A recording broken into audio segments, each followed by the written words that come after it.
एक तरीके से घुसपैठियों को कवर फायर देने के लिए एसआईआर का विरोध किया जा रहा है। यह एसआईआर होना चाहिए, यह रिप्रेजेंटेशन ऑफ पीपल एक्ट कहता है। एसआईआर होना चाहिए, यह भारत का संविधान कहता है।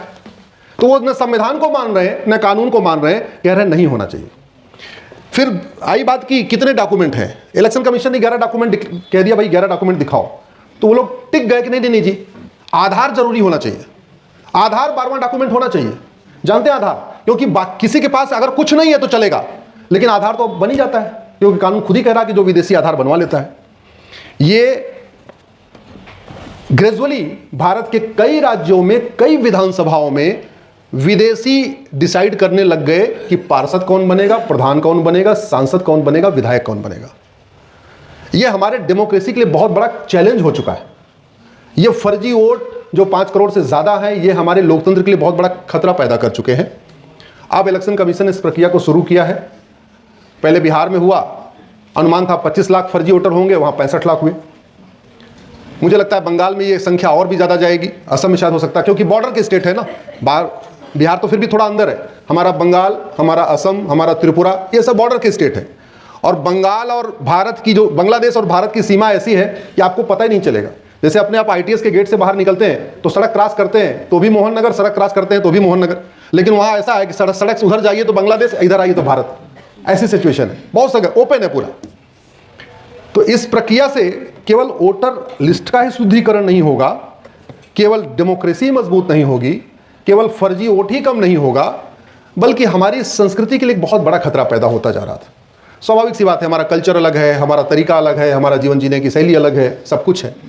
और जो फॉरेनर यहाँ आ रहे थे, और चूंकि उनके वोट के दम पे लोग पार्षद बन रहे थे, उनके वोट के दम पे लोग प्रधान बन रहे थे, उनकी 2-3 हज़ार वोट या 5 हज़ार वोट या 10 हज़ार वोट जिधर जा रही थी, उधर इलेक्शन का परिणाम आ रहा था।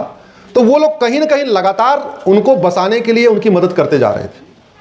बहुत सारे ऐसी जगह आए, जैसे रायबरेली। बाबूजी, रायबरेली में 19,500 फर्जी डॉक्यूमेंट पाए गए हैं। 19,500, ये सोचिए, एक जिले में 19,500। उत्तर प्रदेश के रायबरेली में 19,500, और अभी तक मिल चुका है, हो सकता है बाद में और भी मिले। तो भारत में 800 जिले हैं, क्या कितनी संख्या निकलेगी, कैसे कितना बड़ा आंकड़ा होने वाला है। तो इलेक्शन कमीशन का जो निर्णय है स्वागत योग्य है। इनफैक्ट कुछ एक जगहों पे, खासतौर पे बंगाल में बीएलओस को धमकाया भी जा रहा था बॉर्डर एरिया में। कल मैंने माननीय सुप्रीम कोर्ट को वो बात भी बताई। मैंने माननीय सुप्रीम कोर्ट से कहा कि जब इलेक्शन होता है तो पूरा का पूरा प्रशासनिक अमला इलेक्शन कमीशन के पास होता है। जब मॉडल कोड ऑफ कंडक्ट लागू हो जाता है तो कलेक्टर, कप्तान, थानेदार, तहसीलदार, एसडीएम सब कुछ इलेक्शन कमीशन के अंडर में आ जाते हैं। चूंकि ये एसआईआर भी इलेक्शन का ही पार्ट है। अगर एसआईआर सफल नहीं होगा तो इलेक्शन सफल नहीं होगा। अगर पूरी तरीके से शुद्धिकरण नहीं होगा वोटर लिस्ट का, तो ठीक से इलेक्शन का रिजल्ट नहीं आएगा। और चूंकि बंगाल की सरकार लगातार इसका विरोध कर रही है, इनफैक्ट सुप्रीम कोर्ट में विरोध कर रही है। मेरी पीआईएल पे सभी राज्य सरकारों को नोटिस हुआ, किसी ने विरोध नहीं किया, केवल तमिलनाडु ने विरोध किया, केरल ने विरोध किया और बंगाल ने विरोध किया।